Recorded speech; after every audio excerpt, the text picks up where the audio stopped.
ॐ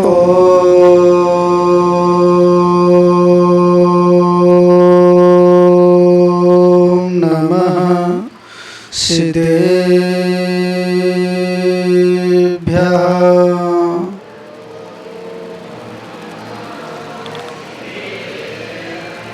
ॐ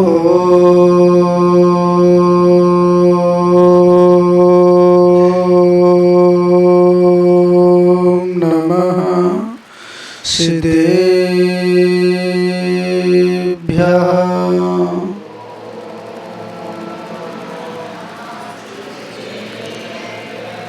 ऋणत्रयं च वन्दे चौवीशं जडशता वन्दे पंचगुरुणा वन्दे चरणं चरणं सदा वन्दे।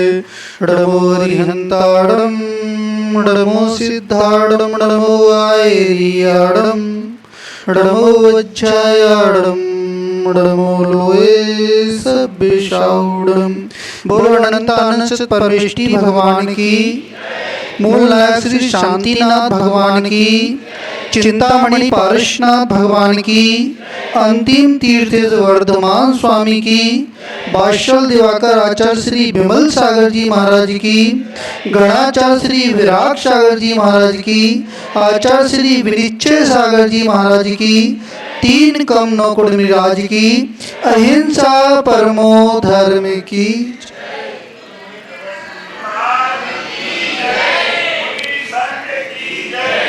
भव्य आत्मन, इस संसार पर दृष्टि पड़ती है तो ऐसा प्रतीत होता है जिनके विभाव गुण की पर्याय समाप्त हो गई है। आचार्य वर्य कह रहे हैं वे अनंत सुख का अनुभव कर रहे हैं, और जिनके विभाव गुण की पर्याय निरंतर चल रही है वे इंद्रिय सुख का ही अनुभव कर रहे हैं। पर आचार्यों ने कहा है जो जीव छद्मस्त हैं, जो मनुष्य हैं, जो संगी हैं, जो पर्याप्त हैं, जो 8 वर्ष अंतर्मुहूर्त वाले हैं, वे जीव सम्यक ज्ञान को ग्रहण कर कर, चारित्र आदि को धारण कर कर, कर्मों का क्षय कर कर, वे केवल ज्ञान को प्रकट कर कर अनंत सुख का अनुभव कर सकते हैं, अनंत ज्ञान का अनुभव कर सकते हैं। अभी जो पुरुषार्थ चल रहा है, संस्कार का पुरुषार्थ चल रहा है। किसका चल रहा है? संस्कार का। बाहुबली जी, इनके न्यास ने यहाँ पर शिविर लगाया और संस्कार को, जो जीव के अंदर दबे हुए संस्कार हैं उनको जीवित करने के लिए यहाँ पर यह संस्कार शिविर रखा गया। और 3 लोक की व्यवस्था नहीं, 2.5 द्वीप की व्यवस्था को समझाने का आचार्य वर्ग कह रहे हैं। जो संस्थान विषय धर्म ध्यान होता है, क्या होता है? संस्थान विषय कहाँ कहाँ ये 3 लोक की स्थिति कैसी है उसका जो ध्यान होता है, आचार्यों ने, केवली भगवान ने उसको संस्थान विषय नाम का धर्म ध्यान कहा है। क्या कहा है? तो यहाँ पे संस्कारों का बहुत बड़ा महत्व है। जिस प्रकार आसमान से पानी की बूंद गिरती है और यदि नीम की जड़ में चली जाए तो कैसी हो जाती है? कड़वी हो जाती है। वही पानी की बूंद सागर में गिर जाए तो खारी हो जाती है। वही पानी की बूंद यदि सीप के अंदर स्वाति का काल हो उसमें पड़ जाए तो मोती बन जाती है। वही पानी की बूंद सर्फ के अंदर चली जाए तो विष बन जाती है। पानी की बूंद एक सी है, पर किसका फर्क है? संस्कार का फर्क है, क्षेत्र का फर्क है, उस वस्तु का फर्क है। इसी प्रकार आचार्य वर्ग कह रहे हैं जीव जैसे संस्कार में जाता है उसकी वैसी मति हो जाती है। कैसी होती है? जैसी जैसी संगति होती है जीव की वैसी वैसी मति हो जाती है। अभी आप जिनालय पे बैठे हुए हो, जिनेन्द्र भगवान के सामने बैठे हुए हो, गुरु के सामने बैठे हुए हो, जिनवाणी के सामने बैठे, तो कैसा लग रहा है? धर्म ध्यान चल रहा है। क्या चल रहा है? और सिनेमा के सामने बैठे होते तो आर्थ रोज ध्यान चल रहे होते। कलेश भाव हो रहा होता, यदि आप परिवार में होते, व्यापार आदि कर रहे होते, वहां पर यदि आर्त और रोग ध्यान होता, तो आचार्य वर्ग कह रहे हैं वहां पे अशुभ कर्म का आश्रय होता। किसका आश्रय होता? अशुभ कर्म का आश्रय होता। तो एक व्यक्ति चला जा रहा था, वो चोर था। कौन था? उसके पिता ने शिक्षा दी थी, कभी दिगंबर साधु के प्रवचन में सुन लेना।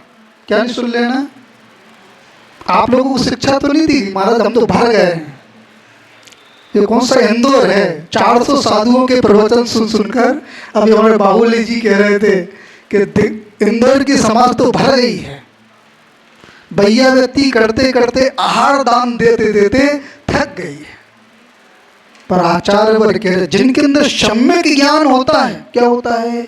उनके अंदर किसी प्रकार का विकल्प नहीं होता। और जिनके अंदर सम्यक ज्ञान नहीं है, उनके अंदर ऐसा विकल्प होता है कि मैं आहार दान कर दिया, मैंने तो चतुर्मास हुआ तो 10 दिन चौका लगाया था।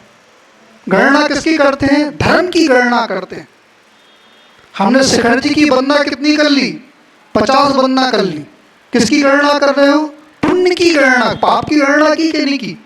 हमने कितने पाप कर लिए? यदि पाप की गणना करोगे तो स्वयं से घृणा हो जाएगी। किससे हो जाएगी? पर व्यक्ति क्या करता है? पुण्य की गणना करता है। वास्तव में पाप की गणना करना चाहिए। आपने कितनी बार अभिनय का भाव किया? एक बार आहार दान कर लिया, और कितनी बार आपने अभिनय का भाव उत्पन्न कर लिया। आपने चुल्लू भर पुण्य कमाया और सागर भर पाप कमा लिया। क्या कमा लिया? अब मैं पड़धान नहीं कर सकता, अब मैं आहार दान नहीं कर सकता। तो आचार्य वर्ग कह रहे हैं वो पुण्य भी क्रम से आएगा और पाप भी क्रम से आएगा, क्योंकि आहार दान की महत्वता है। अभी आप समझा रहे थे कि भोग भूमि में जन्म होता है। क्या होता है? मिथ्यात अवस्था में आयु का बंध हो जाए, मनुष्य आयु का बंध हो जाए, और फिर जीव दान करता है। क्या करता है? सुपात्र को दान करता है, तो उसका भोग भूमि में जन्म होता है। क्योंकि सम्यक के साथ यदि आयु का बंध होगा तो देव आयु का बंध होगा, और मिथ्यात के साथ आयु का बंध होगा। मनुष्य आयु का बंध किया और आपने सुपात्र को यदि श्रद्धा भक्ति से दान कर दिया, तो आचार्य वर्ग के भोग भूमि में जन्म होगा। वो सम्यक है, वो सम्यक से देव पर्याय प्राप्त होगी, मनुष्य बनोगे, वो कर्मों का क्षय कर निर्माण को प्राप्त कर लोगे। तो संस्कार का बहुत बड़ा महत्व है। अब काय का संस्कार है? इन माओ का काय का संस्कार है? किटी पार्टी का संस्कार चालू हो रहा है। किसका हो रहा है? किटी पार्टी का संस्कार चालू हो रहा है। युवाओं में शराब पीने का संस्कार चालू हो रहा है। किसका हो रहा है? अभी एक जगह आहार करने गए तो व्यक्ति शराब पीता था, उसके पुत्र ने बता दिया कि मेरा पिता शराब पीता है। वैसे पड़कना नहीं चाहिए, मुझे पता नहीं था। वो पड़धान हो गया, पड़धान होने के बाद खड़ा भी हो गया, और जब पता चला तो ये वही घर है। वास्तव में दिगंबर साधु ऐसे घरों में प्रवेश नहीं करते जहां पर वैष्णव जीव होते हैं, शराब आदि पीते हैं। निषेध है मरकंडिका में। आचार्य वर्ग ने मना कर दिया कि जिस घर में जो श्रावक शराब पीता है उस घर में साधु प्रवेश नहीं कर सकता। फिर मैंने उसको नियम दिलवाया, आजीवन उसने शराब का त्याग किया, फिर जाके मैंने उस आहार को ग्रहण किया। तो आचार्य वर्ग कह रहे हैं जो जीव शराब आदि पी रहे हैं, आहार दान आदि कर रहे हैं, जिन्हें भगवान का अभिषेक कर रहे हैं, उनका जो संस्कार है, कुसंस्कार है, वो पाप का ही कारण है। क्या कारण है? तो आप बच्चों के शिविर लगाते हैं तो सबसे पहले आप मांस का त्याग करवाएं, शराब का त्याग करवाएं, मधु का त्याग करवाएं, 5 औदंबर फलों का त्याग करवाएं, और 5 मूल गुणों को उनको ग्रहण करने के लिए शिक्षा दें, तभी आपका शिविर लगाना सार्थक है। और जो महिला वर्ग हैं उनसे भी कहना चाहता हूं कि आप भौतिकता को मत देखो। किसको नहीं देखो? आप अपनी पूर्व की परंपरा को देखो। जो स्त्रीत्व की परंपरा थी वो कैसी परंपरा थी? आज वो परंपरा छूटती चली जा रही है। अब तो जॉब का जमाना है। किसका जमाना है? ये वास्तव में भरत चक्रवर्ती का एक रत्न था। कौन? पटरानी एक नाम का रत्न था। उसके अंदर शक्ति थी कि वो हीरे को अपने हाथ से मसल देती थी। उसमें इतनी ताकत थी। उसने 60,000 वर्ष भरत चक्रवर्ती ने युद्ध किया, पर पटरानी को साथ में नहीं ले गया। बाहुबली जी, इस बात को अच्छे से सुनना, वो पटरानी को साथ में नहीं ले गया। उसमें शक्ति होने के बाद भी युद्ध में उस पटरानी को साथ में नहीं ले गया, क्योंकि जो घर की लक्ष्मी होती है वो घर में ही शोभा देती। किसमें देती है?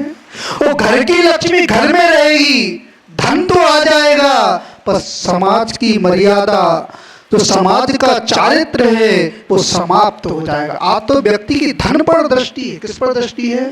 धन पर दृष्टि है। पहले एक व्यक्ति कमाता था और 10 व्यक्ति खाते थे, और एक व्यक्ति कमा रहा है, 2 बालकों के पेट नहीं भर पा रहा है, उनकी शिक्षा सुसरा नहीं कर पा रहा है। अब तो हमारा एक होना चाहिए। क्या होना चाहिए? इससे जैन संस्कृति विहीन होती जा रही है। जो पीढ़ियां हैं, आज से 50 वर्ष बाद, 100 वर्ष बाद आपको पछताना पड़ेगा। क्या पछताना? ये प्रवचन करना नहीं चाहिए, पर आज की परिस्थिति देखकर साधुओं को भी बोलना पड़ रहा है। आप अपने संस्कारों को जीवित रखना है तो अपनी पीढ़ी को सुरक्षित रखो, अपने संस्कारों को सुरक्षित रखो। और जब आपके संस्कार सुरक्षित रहेंगे, पहले माता पिता के संस्कार सुरक्षित होना चाहिए। किसके होना चाहिए? माता पिता के संस्कार सुरक्षित हैं तो बच्चों के संस्कार सुरक्षित रहेंगे। और यदि माता पिता के संस्कार सुरक्षित नहीं है, आप सोचो कि हम मंदिर नहीं जाएं, हम पूजन नहीं करें और हमारे बालक मंदिर जाके पूजन करें, तो संभव नहीं है। आप किटी पार्टी में जाओ और बच्चे सोचो कि होटल पे भोजन नहीं करें, तो ये संभव नहीं है। आप होटल में भोजन करो और बच्चों से उम्मीद रखो कि फ्राई फूड वगैरह नहीं खाएं, तो ये संभव नहीं है। क्योंकि पहले आपको संस्कारित होना पड़ेगा। जब माता पिता संस्कारित होंगे तभी बच्चे संस्कारित होंगे। यदि एक परिवार संस्कारित होगा, धीरे धीरे समाज संस्कारित होगा और धीरे धीरे राष्ट्र संस्कारित होगा। ये प्रवचन नहीं चल रहा है, तो उद्बोधन चल रहा है। क्या चल रहा है? तो सबको बहुत बहुत आशीर्वाद है। आपने जो सम्यक ज्ञान को ग्रहण किया, उस सम्यक ज्ञान की वृद्धि हो, उस सम्यक ज्ञान की वही महत्ता है जो चारित्र में उतरे। किसमें उतरे? एक मुनिराज, एक साधु बैठा हुआ था जंगल में, उसके अंदर दया करुणा थी। शिकारी आता था, जाल फैलाता था और जीवों को बांधकर ले जाता था। उसके अंदर करुणा उत्पन्न हुई, दया उत्पन्न हुई, किंतु तोतों को शिक्षा देना चाहिए। क्या देना चाहिए? तो उसने कहा, शिकारी आता है, जाल फैलाता है, दाने का लोभ देता है, फंसना नहीं चाहिए। पूरे तोतों ने रख लिया। वो संत खुश था कि मेरा सम्यक ज्ञान इन तोतों ने ग्रहण कर लिया। और जब कुछ काल बीता तो तोते किसमें फंसे हुए थे? जाल में फंसे हुए थे। और सब बोल रहे थे कि शिकारी आता है, दाना फैलाता है, उसके पल्लों में फंसना नहीं चाहिए। आपने भी जिनवानी को ग्रहण किया तो शब्दों से ग्रहण किया कि आत्मशास्त्र से ग्रहण किया। 2.5 दीप की रचना को समझा। 2.5 दीप की रचना क्यों समझाई जा रही है? कि जीव जन्म मरण कर रहा है, कई अनंत काल बीत गए, अनंत काल बीत गया, ये जीव तीनों लोकों में जन्म मरण कर रहा है। उस स्थिति को बताया गया। यदि आपने सम्यक ज्ञान को ग्रहण नहीं किया, सम्यक चारित्र को धारण नहीं किया, तो आपको इस 3 लोक में परिभ्रमण करना पड़ेगा। और हम और आपका तो विशेष पुण्य का उदय है। 2.5 लाख योजन का है और सिद्ध भी 45 लाख योजन की है। जितने भी सिद्ध हुए हैं इसी 2.5 दीप से हुए। कौन सी भूमि है? सिद्ध भूमि है। तो सिद्ध भूमि में सिद्ध का भाव बढ़ रहा है कि चारों लोकियों का भाव बढ़ रहा है? किसका भाव बढ़ रहा है? यदि वो संस्कार जीवित हैं, प्रतिज्ञा होना चाहिए। क्या होना चाहिए? वैसे स्त्रियों का धर्म मंदिर से प्रारंभ नहीं होता। कहाँ से होता है? रसोई से प्रारंभ होता है। यदि आपकी रसोई शुद्ध है तो आपका धर्म सुरक्षित है। आप कितनी भी एक माला कम फेर लेना, एक पूजन कम कर लेना, एक शास्त्र का पन्ना कम पढ़ लेना, यदि आप शुद्धि का भोजन कर रहे हो तो आपका मन मंदिर में लगेगा, शास्त्र में लगेगा, गुरु की उपासना में लगेगा। आप अशुद्ध भोजन कर रहे हो तो आपका मन मंदिर में नहीं लगने वाला। क्या नहीं लगने वाला? तो प्रतिज्ञा होना चाहिए, क्योंकि धर्म की डोर किसके हाथ में है? इन माओं के हाथ में है। किनके हाथ में है? क्योंकि बच्चे को संस्कार कहाँ से मिलते हैं? माँ से मिलते हैं। जो बच्चा होता है माँ से संस्कार प्राप्त करता है। पहले बच्चे लोरी से चुप होते थे, किससे होते थे? अब किससे चुप होते? अब मोबाइल से चुप होते। कहाँ से संस्कार आया? उस माँ के उदर से संस्कार आया। यदि माँ संस्कारित है तो बच्चों में भी संस्कार आएंगे। तो सीता जैसी माँ बने, चंदना जैसी माँ बने, तभी आपका जीवन सार्थक है। और सीता माता जैसा संस्कार नहीं दे पाए तो आपके पुत्र लव कुश जैसे नहीं होंगे। और यदि लव कुश जैसे नहीं होंगे तो समाज का उत्थान होने वाला नहीं, संस्कृति का उत्थान होने वाला नहीं, जैन का उत्थान होने वाला नहीं। आप पहले संस्कारित हों। जब आप संस्कारित होंगे तो बच्चे भी संस्कारित होंगे, पूरा समाज संस्कारित होगा। जब समाज संस्कारित होगा तो धर्म की प्रभावना होगी। ओम नमः शिवाय। और सभी को बहुत बहुत आशीर्वाद है।